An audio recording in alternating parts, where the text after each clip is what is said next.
Access my India సర్వేపై సర్వత్రా ఇప్పుడు ఆసక్తి నెలకొంది. ఢిల్లీలో గెలుపు బీజేపీదే అంటోంది access my India survey. BJP 45 నుంచి 55 స్థానాలను గెలుచుకుంటుందంటూ కూడా చెబుతోంది. ఆమ్ ఆద్మీ పార్టీ 15 నుంచి 25 స్థానాలకు పరిమితమవుతుందంటూ కూడా చెప్పడం ప్రస్తుతం సంచలనంగా మారింది. యాక్సెస్ మై ఇండియాకు సంబంధించిన ఆ ఎగ్జిట్ పోల్ ఫలితాలను మీరు చూస్తున్నారు. బీజేపీ ప్లస్ అంటే బీజేపీ, జేడీయూ అలాగే ఎల్జేపీ ఆ మూడు కలిసి కూటమిగా ఉన్నాయి.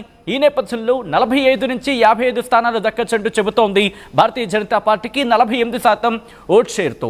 దాంతోపాటు ఆమ్ ఆద్మీ పార్టీకి 15 నుంచి 25% ఓట్, ఇన్ఫ్యాక్ట్ 15 నుంచి 25 సీట్లు దక్కచ్చు, 42% ఓట్ షేర్ అంటూ కూడా చెబుతోంది Axis my India Delhi exit పోల్కి సంబంధించి. దాంతోపాటు ఇతరులు ఒక స్థానాన్ని, అలాగే కాంగ్రెస్ గురించి మాట్లాడుకుంటే 0 నుంచి 1 స్థానాన్ని కైవసం చేసుకోవచ్చు 7% ఓట్ షేర్తో అంటూ చెప్పడం ఇక్కడ ఇంట్రెస్టింగ్గా మారింది. ఒకవేళ ఆ 7% ఓట్ షేర్ కనుక అటువైపు వెళ్ళి ఉంటే ఒకసారి కలిపి చూడండి, 42+7 అంటే 49% ఓట్ షేర్తో ఆమ్ ఆద్మీ పార్టీ ఒకవేళ కాంగ్రెస్తో కూటమిగా వెళ్ళుంటే, అంటే ఈ ఎన్డీఏకి ధీటుగా ఇక్కడ ఐఎన్డీఏ కూటమి, ఇండీ కూటమి కనుక వెళ్ళుంటే 42+7 ఏవవుతుడు 49% ఓట్ షేర్ వద్దును. ఇక్కడ 15 నుంచి 25 అనుకున్నప్పుడు ఇక్కడ ఓట్ షేర్ పెరిగిన పక్షంలో ఒకవేళ అక్కడ కూడా సీట్లు పెరుగుతాయి అంటే బహుశా ఆ మైన్యూట్ డిఫరెన్స్ ఉంటుంది కదా, ఆ మైన్యూట్ డిఫరెన్స్ అనేది పోయి బహుశా ఆమ్ ఆద్మీ పార్టీ ఢిల్లీలో మళ్ళీ ఇటు అంటే ఆమ్ ఆద్మీ పార్టీ కాంగ్రెస్ కూటమిగా కనుక పోటీ చేస్తుంటే ఆమ్ ఆద్మీ పార్టీకి అక్కడ అత్యధిక సీట్లు దక్కుండే అవకాశం ఉందంటూ కూడా మనం భావించవచ్చు ఇక్కడ. దాంతోపాటు ఇక్కడ కూడా ఇతరులకు సంబంధించి మాట్లాడుకున్నప్పుడు 3% vote share, remember 3% vote share అనేది ఇక్కడ ఇతరులు కైవసం చేసుకునే అవకాశం ఉంది. అది కూడా 0 నుంచి 1 స్థానాన్ని గెలుచుకునే అవకాశం అంటూ కూడా. సో ఓట్ షేర్ అంటే అర్థం చేసుకోవచ్చు మనం. దాదాపుగా ఇక్కడ భారతీయ జనతా పార్టీకి క్లియర్ కట్ మ్యాండేట్ వచ్చే అవకాశం ఉంది. దాదాపుగా 45 నుంచి 55 అంటే ఆన్ యావరేజ్గా 50 స్థానాలు భారతీయ జనతా పార్టీ కైవసం చేసుకోవచ్చు అంటూ కూడా ఇటు యాక్సెస్ మై ఇండియా చెబుతోంది. కొన్ని గ్రాఫిక్స్ చూసే ప్రయత్నం చేద్దాం, ఎందుకంటే యాక్సెస్ మై ఇండియాకి సంబంధించి మాట్లాడుకున్నాం. నిన్న ఎగ్జిట్ పోల్ ఫలితాలకు సంబంధించి కొన్ని రిలీజ్ అయ్యాయి. అవేం చెప్తున్నా అనేది ఒకసారి చూసే ప్రయత్నం చేద్దాం. మరి ముఖ్యంగా పీపుల్ ఇన్సైట్ 25 నుంచి 29 ఆమ్ ఆద్మీ పార్టీకి, భారతీయ జనతా పార్టీకి 40 నుంచి 44, ఇతరులకి 1 అని చెబుతున్నా, 0 నుంచి 1. అలా మిగతా సర్వే ఫలితాలకు సంబంధించి కూడా మీరు చూస్తున్నారు. అయితే అన్నీ కూడా దాదాపుగా భారతీయ జనతా పార్టీకి ఎడ్జ్ ఇస్తున్నాయి.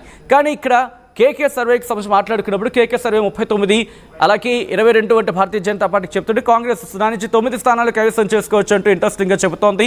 ఆ తర్వాత కేకే సర్వే తర్వాత మ్యాట్రిక్స్ కూడా 32 నుంచి 37 అంటే దాదాపు 37 అనుకుంటే ఇటు clear cut Aam Aadmi party అక్కడ ప్రభుత్వాన్ని ఫామ్ చేసే అవకాశం పూర్తిగా ఉండే అవకాశాలు ఉంటాయి. ఆ తర్వాత ఎక్కడ చూసినా కూడా దరిదాపుగా లేదనే చెప్పుకోవాలి. సో ఈ నేపథ్యంలో ఇప్పుడు మోదీకి సంబంధించి, ఎందుకంటే ఆయన ప్రచారం నిర్వహించిన సందర్భం, ఇటు ఆమ్ ఆద్మీ పార్టీని కేజ్రీవాల్తో పాటు ఢిల్లీ ముఖ్యమంత్రి ఆతిష్ వీళ్ళందరూ కూడా ప్రచారంలోకి దిగినప్పటికీ ఆమ్ ఆద్మీ పార్టీకి ఈసారి ప్రజలు పట్టం కట్టకపోవచ్చు. భారతీయ జనతా పార్టీ వైపే ప్రజలు ఆసక్తి చూపిస్తున్నారంటూ కూడా ఎగ్జిట్ పోల్ ఫలితాలు చెప్తున్నాయి. ప్రజలు ఈసారి భారతీయ జనతా పార్టీని అక్కడ అధికారంలోకి తీసుకురావచ్చు అంటూ కూడా ఎగ్జిట్ పోల్ ఫలితాలు చెప్తున్న పరిస్థితి. ఈ నేపథ్యంలో అసలు ఏ అంశాలు ప్రభావితం చేస్తున్నాయి, దాంతోపాటు ఈ ఎగ్జిట్ పోల్ ఫలితాలను ఎలా చూడాలి ఒకసారి మాట్లాడుకునే ప్రయత్నం చేద్దాం. మా ప్రతినిధి గోపి అప్డేట్స్ అందించేందుకు సిద్ధంగా ఉన్నారు. గోపి దగ్గరికి వెళ్ళే ప్రయత్నం చేస్తున్నాను. గోపి, ఇంట్రెస్టింగ్ ఫలితాలు అనేది చెప్పుకోవాలి, ఎందుకంటే యాక్సెస్ మై ఇండియాకి సంబంధించి కూడా ఇదే ఇంట్రెస్టింగ్ అంశాన్ని ప్రస్తావించడం జరుగుతోంది. భారతీయ జనతా పార్టీ మళ్ళీ ఢిల్లీలో అధికారంలోకి రావచ్చు అంటూ కూడా చెప్తున్న పరిస్థితి. ఏ అంశాలు ప్రభావితం చేస్తున్నాయి, యాక్సెస్ మై ఇండియా ఏం చెప్తోంది? ఢిల్లీ ఎన్నికల షెడ్యూల్ విడుదల కాకముందు నుంచి కూడా ఢిల్లీలో ఒక వేడిగా అయితే ఎన్నికల చర్చ అయితే జరిగిన పరిస్థితి చూస్తూ వచ్చాం. అయితే ఎన్నికల నిర్వహణ, అదేవిధంగా ప్రచార శైలి, వీటన్నిటినీ కూడా పరిశీలిస్తే గత కొద్ది రోజులుగా ఆమ్ ఆద్మీ పార్టీ వర్సెస్ బీజేపీగా అయితే ఈ యొక్క త్రిముఖ పోరు కాస్త ద్విముఖ పోరుగా మారిన పరిస్థితి ఉంది. కాంగ్రెస్ ఊసు ఎక్కడ కూడా లేకుండా పోయింది. ఆమ్ ఆద్మీ పార్టీ తన హవాని కొనసాగిస్తుంది అంటూ కూడా కొంత ప్రచారం జరిగింది. అయితే అనేక అంశాలు దీంట్లో బీజేపీ ప్రభావితం చేయగలిగింది ప్రజల్లో. ఇటు బీజేపీ ఎన్డీఏ నేతలంతా కూడా ప్రతినిత్యం 70 నియోజకవర్గాల్లో ప్రతినిత్యం కూడా ఏదో ఒక ఎంపీ, ఎన్డీఏ కూటమికి సంబంధించిన ఎంపీ ఆయా స్థానాల్లో ప్రచారం చేయడము, బీజేపీకి ఈసారి అవకాశం ఇవ్వండి, ఎట్టి పరిస్థితుల్లో దేశవ్యాప్తంగా కూడా ఎక్కడ లేని నగరాన్ని ఢిల్లీని కూడా మారుస్తాము, ప్రపంచవ్యాప్తంగా నెంబర్ 1 పొజిషన్ లో ఉన్న పొల్యూషన్ ని పూర్తిగా కంట్రోల్ చేస్తాము, యమునా నదికి సంబంధించిన అంశాన్ని కూడా ప్రస్తావించడం జరిగింది.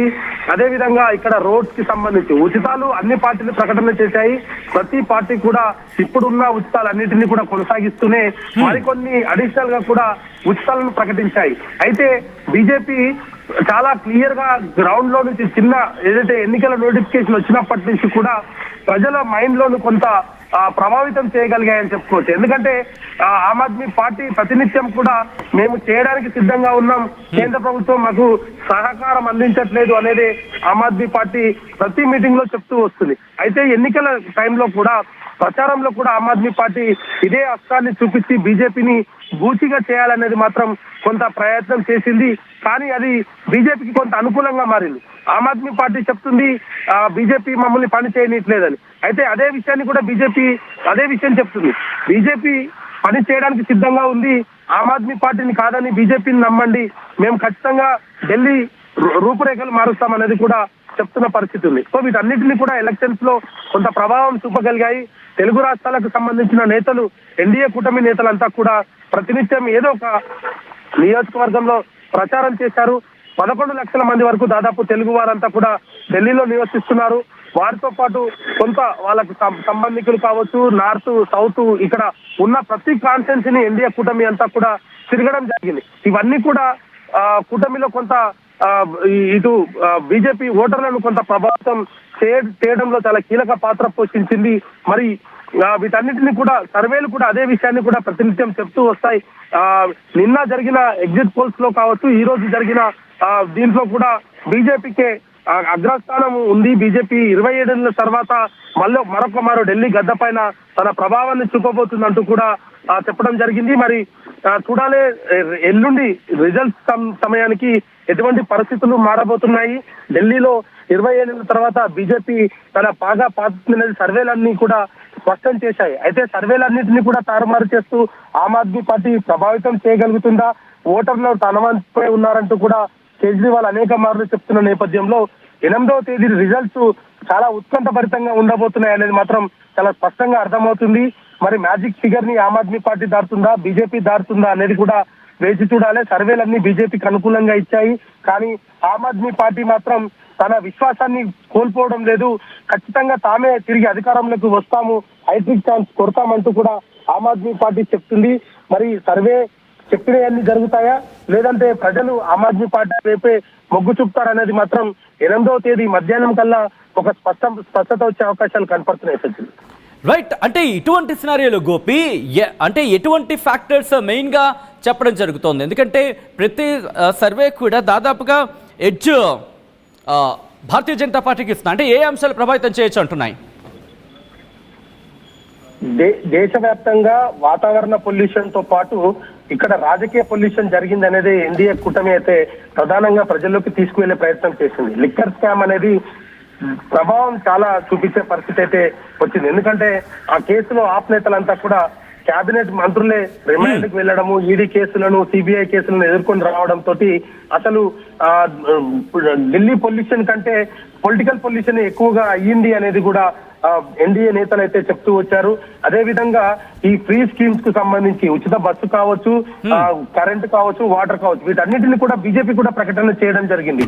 అయితే మొదట ఆమ్ ఆద్మీ పార్టీ ఏదైతే బీజేపీ ఈ ఉచితాలకు దూరంగా ఉంటుంది, ఖచ్చితంగా తామే తిరిగి అధికారంలోకి వస్తాము అనేది కూడా భావించింది. అయితే దేశంలో బీజేపీ ఎక్కడ కూడా తన మేనిఫెస్టోలో ఉచితాలకు తావు ఇవ్వలేదు, కానీ ఢిల్లీలో మాత్రం ఉచితాలను కంటిన్యూ చేస్తాం, ప్రజలు కోరుకుంటున్న ఉచితాలతో పాటు ఇంకా కొన్ని అడిషనల్ గా వాళ్ళ కోసం మేము చేస్తామనేది కూడా చెప్పడం జరిగింది. సో ఇవన్నీ కూడా ప్రభావం చూపించడంలో చాలా కీలక పాత్ర పోషించడం జరిగింది. ఢిల్లీ లిక్కర్ స్కామ్ ఒకటి, యమునా నది ప్రక్షాళన అనేది కూడా గత 10 సంవత్సరాలుగా అధికారంలో ఉన్న ఆమ్ ఆద్మీ పార్టీ ఎందుకు చేయలేదనేది బీజేపీ ప్రధానంగా ప్రశ్నిస్తూ వచ్చింది. అయితే యమునా నదిని కలుషితం చేయడంలో పైన ఉన్న బీజేపీ పాలనలో ఉన్న హర్యానా ప్రభుత్వం చాలా క్రూషియల్ గా దాంట్లో విషయాన్ని కూడా కలపడం జరిగిందంటూ కూడా Aam Aadmi party chief statement ఇవ్వడం తోటి ప్రజలను ఓడిపోవడం తోటే ఇలాంటి స్టేట్మెంట్లు ఇవ్వడం జరిగింది. ఆయన తన ఓటమిని తానే కోరుకుంటున్నారు.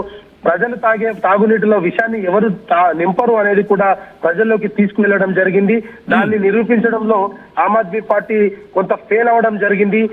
ఏదైతే విషయాలకు సంబంధించి కావచ్చు, ఫ్యాక్టరీ వ్యర్థాలు కావచ్చు, అదేవిధంగా డ్రైనేజీ సిస్టమ్స్ ని కూడా యమునా నదిలోకి వదులుతూ ఉన్నప్పటికీ గత 10 ఏళ్ల ప్రభుత్వ పాలన విసిగిపోయే ప్రజలు అనేది కూడా బీజేపీ చెప్తూ వచ్చింది. ఒక్కసారి అవకాశం ఇవ్వండి. ఒక్కసారి మీరు లైన్ ప్రయత్నం చేయండి. ఎందుకంటే కనుక బ్యాక్ టు బ్యాక్ అనేక సర్వే సంస్థలు ఇదే అంశానికి సంబంధించి ప్రస్తావిస్తున్నప్పుడు ఈ నేపథ్యంలో యాక్సెస్ మై ఇండియాకి సంబంధించి ఎందుకంటే కాస్త అథెంటిక్ గా భావించడం జరుగుతుంటుంది. దేశంలో కూడా ప్రతి పోల్ కి సంబంధించి వచ్చిన రిపోర్ట్ ఎగ్జిట్ పోల్ కి సంబంధించి మాట్లాడుకున్న పక్షంలో ఎగ్జిట్ పోల్ కి సంబంధించి